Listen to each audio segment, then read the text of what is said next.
हमारे मध्य प्रदेश से आई एक डबल मर्डर केस की वो तस्वीरें तो याद होंगी। ये वही मर्डर केस है जिसमें जबलपुर की रहने वाली लड़का लड़की की एक कातिल जोड़ी ने लड़की के पिता और भाई को ऐसी दर्दनाक मौत दी कि लाश देखने वालों की रूह कांप गई।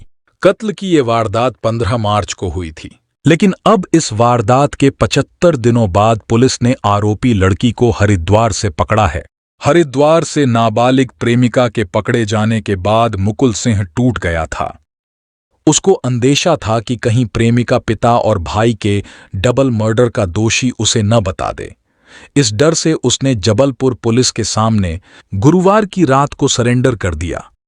दोनों आरोपी यानी लड़का लड़की की ये जोड़ी पुलिस के लिए 75 दिनों तक ऐसी पहेली बने रहे जो सुलझाए नहीं सुलझ रही थी। पुलिस दोनों की लोकेशन ट्रैक करती थी, पीछा करते हुए उस लोकेशन तक पहुंचती थी, मगर जब तक वहां पहुंचती तब तक दोनों गायब हो चुके होते थे और ऐसा 75 दिनों से लगातार हो रहा था। इस गिरफ्तारी के बाद अब पुलिस को इस केस की तफ्तीश में कुछ ऐसी बातें पता चली हैं जो बेहद चौंकाने वाली हैं। ये बातें मर्डर मिस्ट्री की साजिश से जुड़ी होने के साथ साथ दोनों की फरारी के बाद उनकी मूवमेंट से जुड़ी थीं। कुछ दिनों पहले पुलिस को दोनों की लोकेशन भारत बांग्लादेश और भारत नेपाल बॉर्डर पर भी मिली थी, जिससे पुलिस को शक हो रहा था कि शायद अब दोनों विदेश भागने की फिराक में हैं। लेकिन पुलिस ने बॉर्डर पर तमाम सिक्योरिटी एजेंसियों को अलर्ट कर दिया था, जिसके बाद लड़की को हरिद्वार से गिरफ्तार किया गया है। कत्ल की ये वारदात जबलपुर की मिलेनियम कॉलोनी में हुई थी। दरअसल बात कर रहा हूं 15 मार्च 2024 की सुबह लगभग 8 बजे के आसपास। जो एक घर है, घर के पिछले वाले दरवाजे को एक व्यक्ति कट्टर मशीन से काटता है और कट्टर से काटने के बाद उसके घर के अंदर प्रवेश कर जाता है। घर के अंदर 3 सदस्य मौजूद हैं। एक पिता हैं रेलवे के हेड क्लर्क राजकुमार विश्वकर्मा, एक बेटी है काव्या जो 16 साल की है, एक बेटा है तनिष्क जो 8 साल का है। बेटा और बेटी एक कमरे में आराम से खेल रहे थे, बातचीत कर रहे थे एक दूसरे से। साथ ही जो पिता है वह रसोई में बैठकर सुबह का नाश्ता वगैरह तैयार कर रहा था। जैसे ही इस लड़के ने दरवाजा काटकर अंदर प्रवेश करता है तो सबसे पहले वो रसोई में जाता है, क्योंकि वहां से कुछ आवाजें आ रही थीं और वहां जाने के बाद उसके पास एक भारी वस्तु होती है। और जैसे ही पिता ने मुड़कर पीछे देखने की कोशिश की, तभी उस लड़के ने भारी वस्तु को बहुत तेजी के साथ उसके सर में मारता है। यानी कि राजकुमार विश्वकर्मा को संभलने का बिल्कुल भी अवसर नहीं मिलता, मौका नहीं मिलता। और जैसे ही उसको बहुत तेजी के साथ वो भारी वस्तु उसके चेहरे पर लगती है तो वो राजकुमार विश्वकर्मा जमीन पर गिर जाते हैं। और जमीन पर गिरने के बाद फिर उस लड़के ने अपनी पूरी ताकत के साथ एक के बाद एक उस भारी वस्तु को उसके सर पर मारना शुरू कर दिया।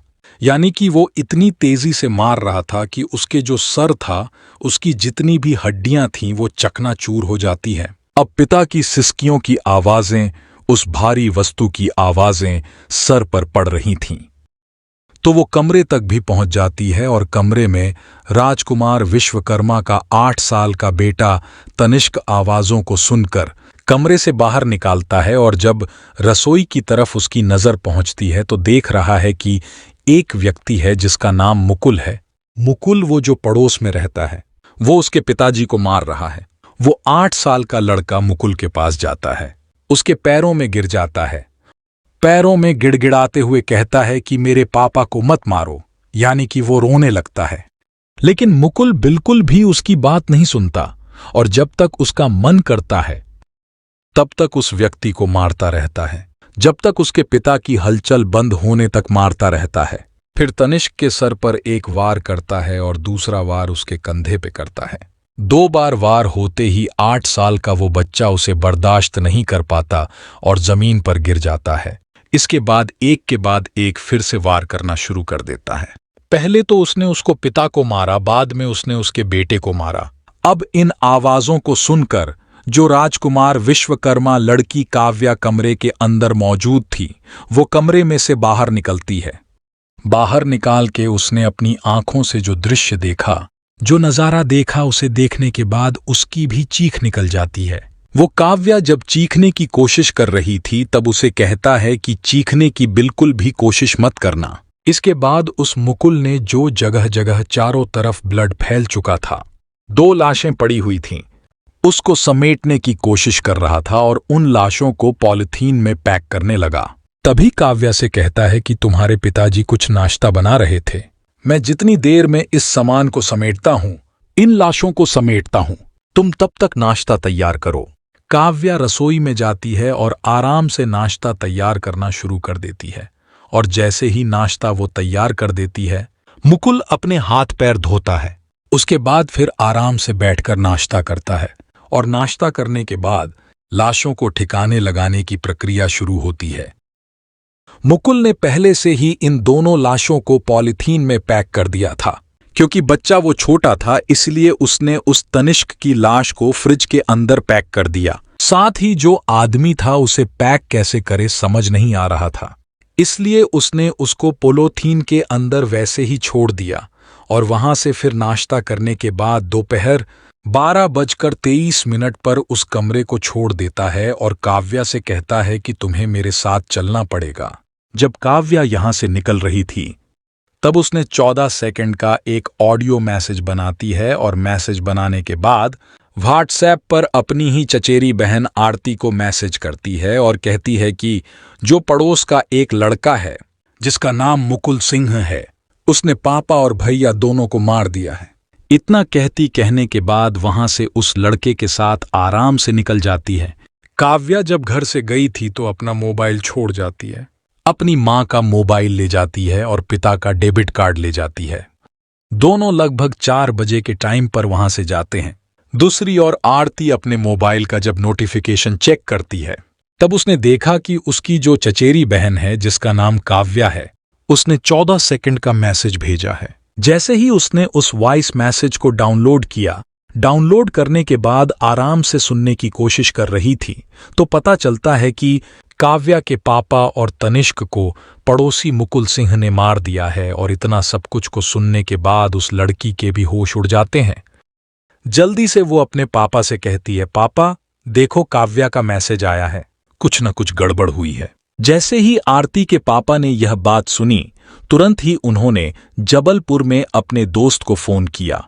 दोस्त फिर पुलिस को फोन करते हैं और आरपीएफ और पुलिस जब मौके पर पहुंचती है तो उन्हें घर के अंदर 2 लाशें मिल जाती हैं। इन लाशों को कब्जे में लेकर पोस्टमार्टम के लिए भेजा जाता है।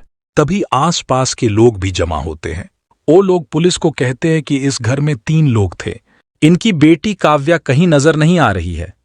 आखिरकार इस घर की बेटी कहाँ है? पुलिस पूछते हैं और काव्या की मां कहाँ है? तब पता चलता है मई 2023 में राजकुमार विश्वकर्मा, उसकी पत्नी, उसकी बेटी, उसका बेटा, कुछ रिश्तेदार वैष्णव देवी में दर्शन करने के लिए गए थे। उसकी मां का नाम भी आरती था। आरती की अचानक से तबीयत खराब हो जाती है और तबीयत इस कदर खराब होती है कि आरती की वहीं पर मौत हो जाती है। अब घर में 4 सदस्यों में से 3 मर चुके हैं, यानी कि पत्नी मर चुकी है, बाप और एक बेटा, और काव्या कहीं गायब है। मां पहले मर चुकी है, बाप और उसका बेटा मर चुका है और बेटी इसको लेकर रिश्तेदारों और आस पड़ोस वालों की जो चिंता थी वो बढ़ने लगती है। कहाँ गई होगी? कौन लेकर गया होगा? पुलिस अपनी जांच पड़ताल शुरू कर देती है। जो आसपास के सीसीटीवी कैमरे लगे हुए थे तो सीसीटीवी कैमरे के माध्यम से ये पता चल जाता है कि लड़की तो सुरक्षित है लेकिन कातिल के साथ है। कातिल ने कत्ल क्यों किया है और लड़की के साथ ऐसा व्यवहार क्यों हो रहा है? अब हर कोई व्यक्ति इस बात के बारे में जानने की कोशिश में जुट जाता है। इस मर्डर मिस्ट्री की चर्चा पूरे देश में हो रही थी। हर कोई इसी बारे में बात कर रहा था। आखिरकार लड़की कातिल के साथ क्यों है? साथ ही जो पुलिस ने उन दोनों लाशों को पोस्टमार्टम के लिए भेजा था, कत्ल के बाद जब बाप बेटे की लाश का पोस्टमार्टम हुआ तो पता चला कि कातिल ने किस बेरहमी से दोनों की जान ली। राजकुमार विश्वकर्मा पर चॉपर से 10 वार किए गए, जबकि मासूम बच्चे पर 6 वार। चॉपर के वार से दोनों के सिर की हड्डियां टूट गईं। धारदार हथियार के वार से बच्चे के सिर की हड्डी तो एक ही वार में टूट गई थी। बच्चे के गले की हड्डियां भी चॉपर के वार से टूट गई थीं। ऐसे में पोस्टमार्टम करने वाले डॉक्टरों को शक है कि शायद हमला करते हुए उसका हाथ फिसल गया हो, जिससे सिर के साथ साथ गले पर भी चॉपर के घातक वार लगे। लेकिन जब जांच शुरू हुई तो पता चल गया कि खुद राजकुमार विश्वकर्मा की बेटी काव्या मुकुल नाम के उस लड़के के साथ भाग चुकी थी। वो अपने बॉयफ्रेंड मुकुल के साथ शहर शहर घूम रही थी, पुलिस को चकमा दे रही थी। इन दोनों की तस्वीरें 3 अलग अलग सीसीटीवी कैमरों में कैद हुई थीं। कर्नाटक के कलबुर्गी के बस स्टैंड पर रोज की तरह मुसाफिरों की आवाजाही लगी थी। इन्हीं मुसाफिरों के बीच लड़का लड़की की एक जोड़ी अपनी बारी का इंतजार कर रही थी। लेकिन ये वो जोड़ी थी जो पुलिस के निगाहों में मोस्ट वांटेड है। उन्हें मध्य प्रदेश के जबलपुर की पुलिस पिछले 47 दिनों से बेसाख्ता ढूंढ रही थी। नीले रंग के एक सूटकेस और काले रंग का बैग लिए ये बस स्टैंड के वेटिंग लाउंज में कुछ देर के लिए नजर आती थी, फिर आगे की सफर पर निकल जाती थी।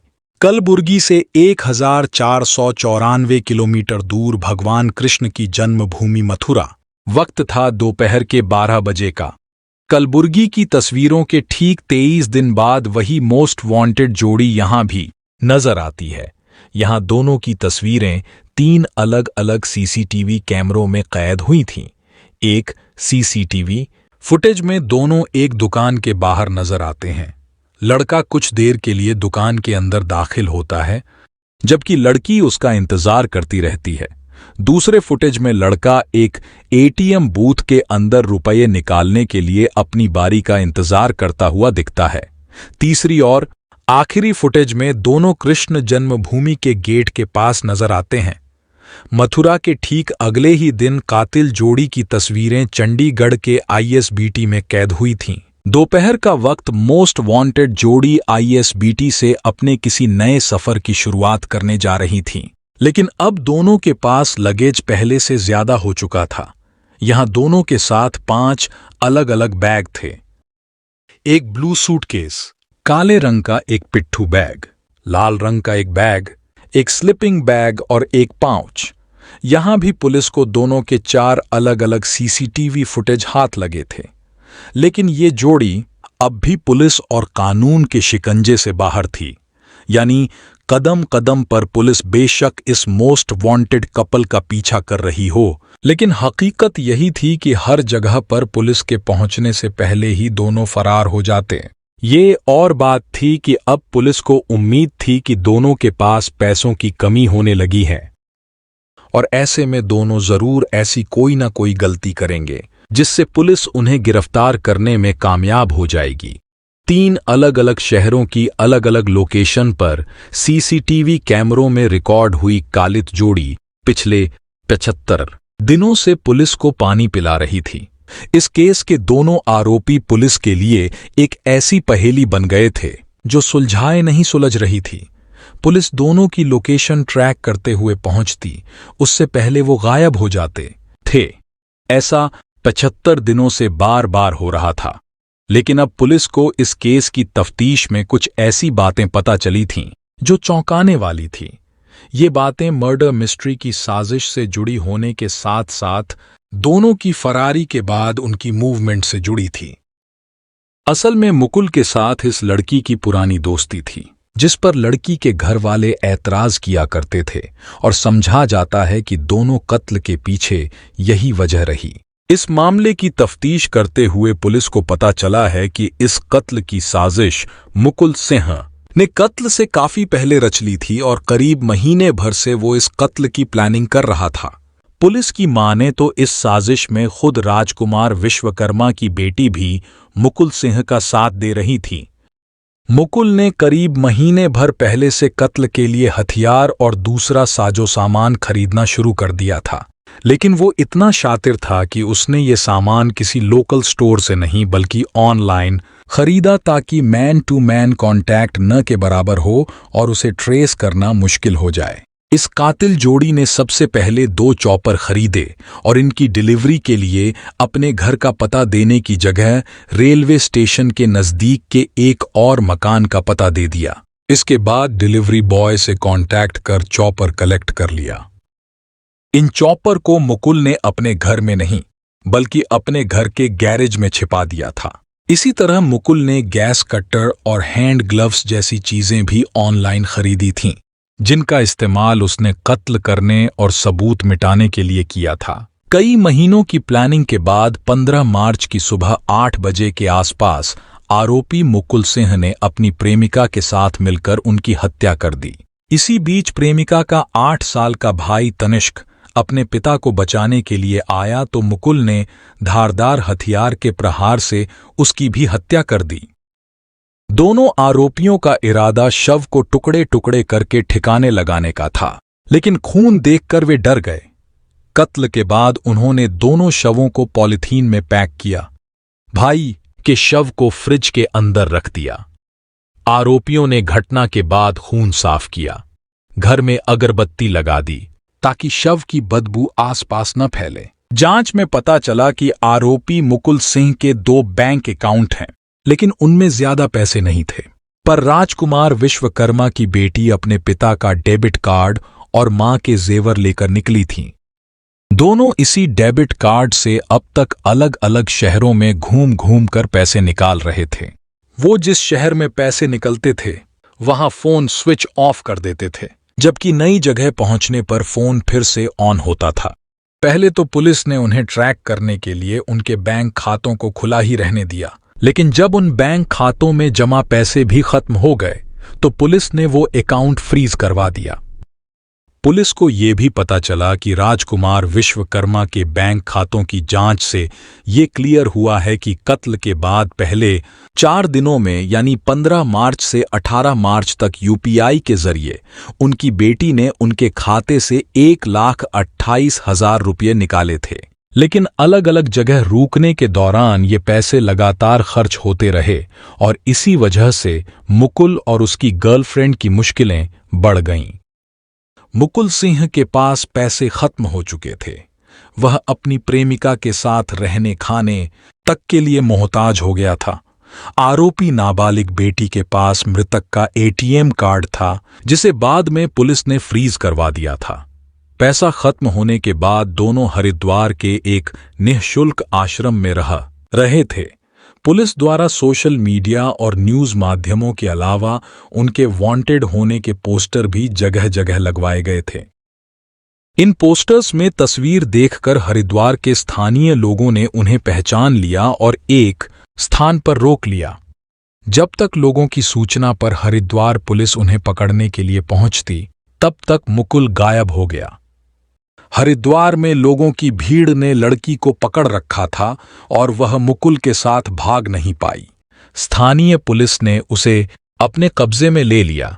इसके बाद हरिद्वार पुलिस ने जबलपुर पुलिस से संपर्क करके नाबालिग लड़की की जानकारी दी और उसकी पहचान की पुष्टि की। लड़की की पहचान सुनिश्चित होते ही जबलपुर एएसपी आदित्य प्रताप सिंह ने तत्काल सिविल लाइन थाना प्रभारी धीरज राज को एक टीम के साथ हरिद्वार रवाना कर दिया। बहरहाल जबलपुर पुलिस हरिद्वार पहुंच गई थी। काव्या को कोतवाली हरिद्वार लाकर पूछताछ की गई। काव्या ने बताया कि वह अपने प्रेमी मुकुल सिंह के साथ हरिद्वार आई थी, जो कुछ सामान लेने के बहाना बनाकर उसे छोड़कर चला गया। प्रेमिका के पकड़े जाने के बाद मुकुल सिंह टूट गया था। उसको अंदेशा था कि कहीं प्रेमिका पिता और भाई के डबल मर्डर का दोषी उसे न बता दे। इस डर से उसने जबलपुर पुलिस के सामने गुरुवार की रात को सरेंडर कर दिया। पूछताछ में पता चला कि सितंबर महीने में मृतक राजकुमार विश्वकर्मा ने अपनी नाबालिग बेटी के प्रेमी मुकुल सिंह के खिलाफ सिविल लाइंस थाने में पॉक्सो एक्ट का मुकदमा दर्ज कराया था। इस मामले में जेल से छूटने के बाद आरोपी मुकुल सिंह अपनी नाबालिग प्रेमिका के साथ मिलकर उसके पिता को रास्ते से हटाने का प्लान बना रहा था। पुलिस के मुताबिक इस हत्याकांड में मुख्य आरोपी मुकुल सिंह और उसकी 16 साल की प्रेमिका की बराबर भूमिका थी। हालांकि राजकुमार विश्वकर्मा ने अपनी नाबालिग बेटी को इटारसी में रिश्तेदार के घर भेज दिया था, लेकिन इसके बावजूद भी वह सोशल मीडिया के माध्यम से अपने प्रेमी मुकुल सिंह के संपर्क में बनी हुई थी। मुकुल सिंह को भी इस बात का भय था कि राजकुमार विश्वकर्मा अपनी नाबालिग बेटी से बयान दिलवाकर पॉक्सो एक्ट में उसे सजा दिलवा देंगे। कई महीनों की प्लानिंग के बाद 14 मार्च की रात के आसपास आरोपी मुकुल सिंह मिलेनियम कॉलोनी स्थित राजकुमार विश्वकर्मा के फ्लैट पर पहुंचा और अपनी नाबालिग प्रेमिका के साथ मिलकर उनका कत्ल कर दिया। इसी बीच नाबालिग प्रेमिका का 8 साल का भाई तनिष्क अपने पिता को बचाने के लिए आया तो मुकुल ने धारदार हथियार से उसकी भी हत्या कर दी। दोनों आरोपियों का इरादा शव को टुकड़े टुकड़े करके ठिकाने लगाने का था, लेकिन खून देखकर वे डर गए। इसके बाद उन्होंने दोनों शव को पॉलीथीन में पैक किया और शव को फ्रिज के अंदर रख दिया। आरोपियों ने घटना के बाद खून साफ किया, घर में अगरबत्ती जला दी ताकि शव की बदबू आसपास न फैले, और सुबह होते ही दोनों फरार हो गए।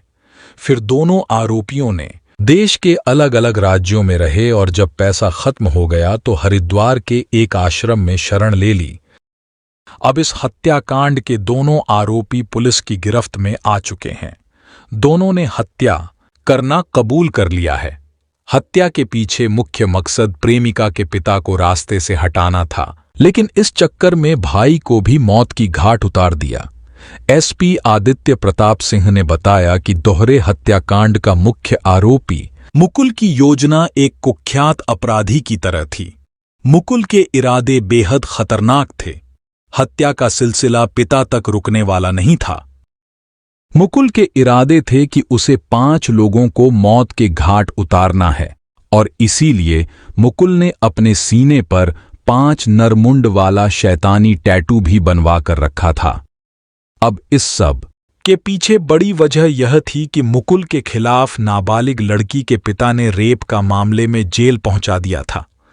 इसीलिए मुकुल के सीने में बदले की आग जल रही थी। मुकुल ने जेल से छूटने के बाद 5 लोगों को मौत के घाट उतारने की योजना बनाई, जिसमें पहला नंबर प्रेमिका का पिता था, दूसरा प्रेमिका की रिश्तेदार महिला थी जो प्रेमिका से बातचीत करने के लिए रोकती थी, तीसरा एक पड़ोसी था जो अक्सर मुकुल को उसकी हरकतों के लिए टोकता था, चौथा एक महिला एसआई भी थी जिसने रेप के मामले पर जांच की थी, और 5वां और आखिरी नंबर खुद प्रेमिका का था।